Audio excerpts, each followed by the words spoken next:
ഒരുപക്ഷെ ഈ പടത്തിൽ എത്തിയതും പാരഡിയുടെ ശക്തിയാണ്. ഉറപ്പായിട്ടും സാറേ, ഉറപ്പായിട്ടും. അത് പാരഡി പാടിയന്റെ ഒരു എക്സ്പീരിയൻസ് ഒക്കെ എനിക്ക്. രാജമാണിക്യത്തിൽ എങ്ങനെ ചെന്നുപെട്ടു? പാണ്ടിമേളം പാട്ടും പാട്ട് സൂപ്പർ ഹിറ്റ് ആയിരുന്നു. അതെ അതെ. രാജമാണിക്യത്തിൽ ചെന്ന് പെടുന്നത്, രാജമാണിക്യത്തിന് മുമ്പ് അലക്സ് ചേട്ടൻ ചതിക്കാത്ത ചന്തു എന്ന് പറഞ്ഞിട്ട് പടം ചെയ്യുമ്പോ അതിനകത്ത് മിമിക് ചെയ്ത് പാടുന്ന ഒരാളെ ട്രാക്ക് പാടാൻ വേണമായിരുന്നു. അങ്ങനെ ആണ് അത് എന്റെ അടുത്തേക്ക് വരുന്നത്. കാരണം ഗിഫ്റ്റി എന്ന് പറഞ്ഞ ചേട്ടൻ, ആ ചേട്ടൻ ഇപ്പൊ ഇല്ല, ആ ചേട്ടനാണ് എന്നെ അങ്ങോട്ട് കൊണ്ടുപോകുന്നത്. അതിന്റെ 2 ലൈൻ പ്രതി പാടിയിട്ട് എന്റെ കഥ പറയുന്നത് കുറച്ച് നല്ലതായിരിക്കും. പ്രത്യേകിച്ച് പാണ്ടിമേളമൊക്കെ ആൾക്കാർക്ക് ഒരു അല്ലേ ഒരു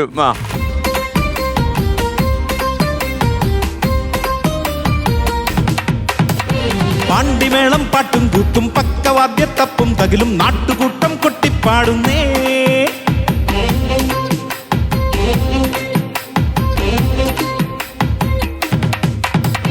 പാണ്ടിമേളം പാട്ടും കൂത്തും പക്കവാദ്യത്തപ്പും തകിലും നാട്ടുകൂട്ടം കൊട്ടിപ്പാടുന്നേ. ഹേ പാണ്ടിമേളം പാട്ടും കൂത്തും പക്കവാദ്യത്തപ്പും തകിലും നാട്ടുകൂട്ടം കൊട്ടിപ്പാടുന്നേ. അടിപൊളി ശിങ്കമാണട അയ്യാസാമി, അടിപൊളി ശിങ്കമാണട അയ്യാസാമി. കുടമണിയാട്ടിയോടും മാട്ടുകൂട്ടം അക്കം പക്കം. പാണ്ടിമേളം പാട്ടും കൂത്തും പക്കവാദ്യത്തപ്പും തകിലും നാട്ടുകൂട്ടം കൊട്ടിപ്പാടുന്നേ. പാണ്ടിമേളം പാട്ടും കൂത്തും പക്കവാദ്യത്തപ്പും തകിലും നാട്ടുകൂട്ടം കൊട്ടിപ്പാടുന്നേ. അപ്പോ നന്നായി. എന്തായാലും അത് എത്ര വർഷമായി ഈ പാട്ട് ഇറങ്ങിയിട്ട്? 2003 ഫസ്റ്റ് പാട്ട് പാടുന്നത്, 2004. കുറെ കാലമായല്ലേ? Okay okay. അപ്പൊ അതിലേക്ക് എത്തിയ ഒരു രാജമാണിക്യത്തിലെത്തിയ കഥ എന്തായിരുന്നു? രാജമാണിക്യത്തിലേക്ക് എത്തിയ കഥ എന്ന് പറഞ്ഞത്, അതിനു മുമ്പ് ഒരു സിനിമ, അതായത് ബ്ലാക്ക് എന്ന് പറഞ്ഞ സിനിമയില്, ബ്ലാക്ക് എന്ന് പറഞ്ഞ സിനിമയില് രഞ്ജിത്ത് സാർ എഴുതിയ ഒരു പാട്ടുണ്ടായിരുന്നു. അമ്പലക്കര തെച്ചിക്കാവില്. രഞ്ജിത്ത് എഴുതിയതല്ലേ? രഞ്ജിത്ത് സാർ എഴുതിയ പാട്ടാണ്. അപ്പൊ ആ പാട്ടിന്റെ കമ്പോസിംഗ് ടൈമിൽ ഞാൻ അവിടെ സ്ഥലത്തുണ്ടായിരുന്നു. അപ്പൊ അതങ്ങനെ അത് ഞാൻ പാടി. അതിനുശേഷം പിന്നെ കുറച്ച് കഴിഞ്ഞപ്പോഴേക്കും അത് ശ്രീകുമാരേട്ടൻ പാടി. അത് പക്ഷേ സാറ് ഇപ്പൊ എന്റെ മുഖത്തോട്ട് നോക്കിയപ്പോ ഒരു സംശയം, ശ്രീകുമാരേട്ടൻ എങ്ങനെ പല പാട്ട് തട്ടിയെടുത്താണെന്ന് ഞാൻ പറയാൻ പോകുന്നത്. അങ്ങനെയൊന്നുമല്ല. സിനിമയുടെ ആ സിറ്റുവേഷനില് ശ്രീകുട്ടൻ ചേട്ടന്റെ ശ്രീകുട്ടൻ ചേട്ടന്റെ ശബ്ദമാണ് അതിന് പറ്റിയതെന്ന് വിചാരിച്ചിട്ട് അന്ന് അവിടെ ആ പാട്ട് മാറ്റുമായിരുന്നു. അപ്പൊ അത് പക്ഷെ എനിക്കും അത് സ്വാഭാവികമായിട്ടൊരു പാട്ട് പോകുമ്പോ നമുക്കൊരു സങ്കടം ഉണ്ടാവും. പക്ഷെ അത് രഞ്ജിത്ത് സാറിന് മനസ്സിലായി. അങ്ങനെ രഞ്ജിത്ത് സാർ പറഞ്ഞു, അടുത്ത ഒരു സിനിമയിൽ ഉറപ്പായിട്ടും നിനക്കൊരു അവസരമുണ്ട്. ഞാൻ പക്ഷെ ഗുഡ് മോർണിംഗും ഗുഡ് നൈറ്റും ഒന്നും അയക്കാൻ പോയില്ല. പക്ഷെ സംഭവം നടന്നു. രാജമാണിക്യം കമ്പോസിംഗ് നടക്കുന്ന സമയത്ത് അവിടെ ഉണ്ടായിരുന്നു. ആ പാട്ടിന്റെ കമ്പോസിംഗ് കഴിഞ്ഞിട്ട് ഗിരീഷ് പുത്തഞ്ചേരി ചേട്ടൻ, അതുപോലെ തന്നെ അൻവർ റഷീദ്, അതുപോലെ തന്നെ ടി എ ഷാഹിദ്, പിന്നെ അലക്സ് ചേട്ടൻ, ഇവരെല്ലാവരും കൂടിയിരുന്നിട്ട് ഇങ്ങനെ തീരുമാനിച്ചു നമുക്കിത് ആരെ കൊണ്ട് പാടിക്കണമെന്ന് എന്നോട് ചോദിച്ചു. അപ്പൊ എനിക്ക് മനസ്സിലുണ്ട് എന്നെ കൊണ്ട് പാടിച്ചാൽ നന്നായിരിക്കുമെന്ന്, പക്ഷെ പറയാൻ പറ്റില്ലല്ലോ. അപ്പൊ ഞാൻ പറഞ്ഞു, സാറേ അത് ചേട്ടാ അത് എന്താ ചെയ്യണമെന്ന് വെച്ചാൽ നിങ്ങൾ തീരുമാനിക്കുന്നു. അങ്ങനെ അവര് തീരുമാനിച്ചതാണ് ശങ്കർ മഹാദേവൻ. അന്ന് ആദ്യമായിട്ട് സാറേ എനിക്കൊരു വിഷമം തോന്നി. അതായത് സങ്കടം തോന്നിയെന്നല്ല, ഒരാളെ ഞാൻ ഒന്ന് മോശമായിട്ടൊന്നും ചിന്തിച്ചു. വിളിച്ചാൽ കിട്ടല്ലേ എന്നോ? വിളിച്ചാൽ അദ്ദേഹത്തിനെ കിട്ടല്ലേ, അതിന് അതാ വിളിച്ചാൽ ഭാഗ്യത്തിന് കിട്ടിയില്ല. അല്ല അതല്ല, അപ്പോഴേക്കും രഞ്ജിത്ത് സാർ വന്നു. ഇത് ആരാ പാടണമെന്ന് ചോദിച്ചു. അങ്ങനെ ശങ്കർ മഹാദേവൻ സാറിന്റെ പേരാണ് പറഞ്ഞത്.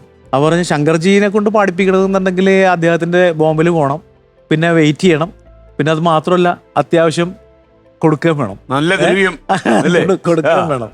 എന്നാ പിന്നെ ഒരു കാര്യം ചെയ്യ്, ഇതൊന്നുമില്ലാതെ ഇവനങ്ങോട്ട് പാടിക്കോട്ടെ എന്ന്.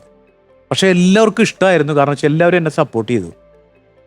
പിന്നെ വലിയ വീട്ടിൽ സിറാജിക്ക ഉൾപ്പെടെ, അതിൻ്റെ പടത്തിൻ്റെ പ്രൊഡ്യൂസർ ഉൾപ്പെടെ, മമ്മൂക്ക ഉൾപ്പെടെ എല്ലാവരും എന്നെ സപ്പോർട്ട് ചെയ്തുകൊണ്ടാണ് ശരിക്കും പറഞ്ഞാൽ എനിക്ക് ആ പാട്ട് പാടാൻ പറ്റിയത്. അലക്സ് ചേട്ടനൊക്കെ ഒരുപാട് നന്ദിയുണ്ട്, അൻവർ റഷീദിനോടൊക്കെ. സാജൻ യഥാർത്ഥത്തില് കുറെ അക്ഷരം വെച്ചിട്ടും പ്രാസം വെച്ചിട്ടും കളിക്കുന്ന ഒരാളാണ്. മാത്രമല്ല സാജൻ ചെയ്തു വെച്ച പല സാധനവും മറ്റു പല ആളുകളും പിൽക്കാലത്ത് അടിച്ചു മാറ്റിയിട്ടുണ്ട്. എന്റെ മുന്നിൽ വന്നത് തന്നെ ചില ആൾക്കാർ ഇങ്ങനെ അടിക്കുമ്പോൾ എനിക്ക് ചോദിക്കണമെന്നുണ്ട്, ഇത് സാജന്റെ അടിച്ചു മാറ്റിയതല്ലേ എങ്ങനെ ചോദിക്കും നമ്മള്. അടിച്ചു മാറ്റിയതൊക്കെ നല്ലത് അല്ലേ? അതൊന്നുമല്ല കാര്യം എന്ന് വെച്ചാൽ ഒരു കാലഘട്ടത്തിൽ നമ്മൾ നേരത്തെ കുറെ സാധനങ്ങൾ എഴുതിപ്പോയി. അപ്പൊ നമ്മളിഞ്ഞ് പുതിയതിലേക്ക് വരുമ്പോൾ ആ പഴയ സാധനങ്ങളൊക്കെ പുതിയ തലമുറകളെ ചിലപ്പോൾ ഇപ്പോഴായിരിക്കും ചിലപ്പോൾ കണ്ടുവരുന്നത്. ഇപ്പൊ തന്നെ പൂട്ടുകച്ചവടം എന്ന് പറയുന്ന കാസറ്റിലെ പാട്ടുകളൊക്കെ ഞങ്ങൾ അതിനകത്ത് പങ്കാളികളാണ്, എഴുതിയിട്ടുണ്ട്. അത് ഇന്നതാണ്, ഇപ്പം എഴുതിയതല്ല, ഇത് വർഷങ്ങൾക്ക് മുമ്പൊക്കെ തന്നെ എഴുതിപ്പോയതാണെന്ന് ഈ തലമുറ ചിലപ്പോൾ ഒരു പക്ഷേ ഇത് കേൾക്കുമ്പോഴായിരിക്കും അറിയാം. അതാണ് സാജന്റെ ചില ആൾക്കാർ പറയുന്നത്, ഞാനും ശ്രദ്ധിച്ചിട്ടുണ്ട് അത്. സാജൻ വളരെ വേഗത്തിൽ വാക്കുകൾ ഇങ്ങനെ ഉപയോഗിക്കുമ്പോഴും അക്ഷരശുദ്ധി നന്നായിട്ട് കീപ്പ് ചെയ്യുന്നുണ്ട്. അതെ അതെ അതെ. അത് എങ്ങനെ ശീലിച്ചത്? അല്ല, ഒരു പരിധിവരെയും നമ്മളെ സാജൻ ഒരു മോഡൽ ആളുകൾക്ക്. മോഡല് മാത്രമല്ല, ഞാൻ നന്നായിട്ട് വായിക്കുന്ന കൂട്ടത്തിൽ ഒരാളാണ്. എനിക്ക് തോന്നുന്നു ആർക്കൈവ്സ് വെക്കേണ്ട ആളാ. അതെ, പുസ്തക വായന നന്നായിട്ടുണ്ട്. മലയാളമാണ് പ്രത്യേകിച്ച് പഠിച്ചത്. മെയിൻ പഠിച്ചത് അതിന് മുമ്പ് സംസ്കൃതം പഠിച്ചിട്ടുണ്ട്. അതെ അതെ. അപ്പൊ അതിന്റെ പറയത്തില്ല. അതെ അതെ അതെ ഉണ്ടെന്ന് കണ്ടാ പറയത്തില്ല. അതൊക്കെ പഠിച്ചത് കൊണ്ട് നമ്മൾ ആ വാക്കുകൾ എങ്ങനെ, ഒരു വാക്ക് എങ്ങനെ പറഞ്ഞാൽ, അച്ഛൻ കാലം കൂടെ എടുക്കാതെയാണ് പോയേക്കണത് എന്ന് മകള് പറയുമ്പോൾ അമ്മ പറയുകയാണെന്നാ നാറ് നനഞ്ഞേ വരുവുള്ളൂ എന്ന് പറഞ്ഞാൽ സ്വാഭാവികമായിട്ട് തെറ്റില്ല. പക്ഷെ അത് നിർത്തി പറഞ്ഞാൽ അച്ഛൻ കാലൻ കൂടെ എടുക്കാതെയാണ് പോയേക്കണത് എന്നാ നാറി നനഞ്ഞേ വരുവുള്ളൂ എന്ന് പറഞ്ഞാൽ ആ മലയാളം തന്നെ കോമഡിയായി. അത് കുഴപ്പമായി ഇല്ലേ? അപ്പൊ അർത്ഥം മാറി. അപ്പൊ മലയാളത്തിനെ വികൃതമാക്കാനും മലയാളത്തിൽ തന്നെ ചില സംഭവങ്ങളുണ്ട്. വാണി വാക്ക് വേണി തലമുടി എന്ന് പറയണത് പോലെ ഒരു വാക്ക് അങ്ങോട്ടും ഇങ്ങോട്ടും മാറിപ്പോയാൽ സംഗതി പശകും. അത് കറക്റ്റായിട്ട് ഉച്ചരിച്ച് നമ്മൾ പറയുക. അതിന് കുറെ കവിതകൾ വായിക്കുക, അല്ലെങ്കിൽ നമ്മൾ പുതിയ ആളുകൾ, നമ്മളെക്കാൾ പാണ്ഡിത്യമുള്ള ആളുകൾ എഴുതി വെച്ച കുറെ സംഭവങ്ങൾ നമ്മുടെ ഹൃദയത്തിൽ ഉണ്ട്. അപ്പൊ അതുപോലെ നമ്മൾ ഉച്ചരിക്കണം, അതിനെ തെറ്റായി വ്യാഖ്യാനിക്കരുത് എന്നുള്ളത് കൊണ്ട് മാത്രമാണ്.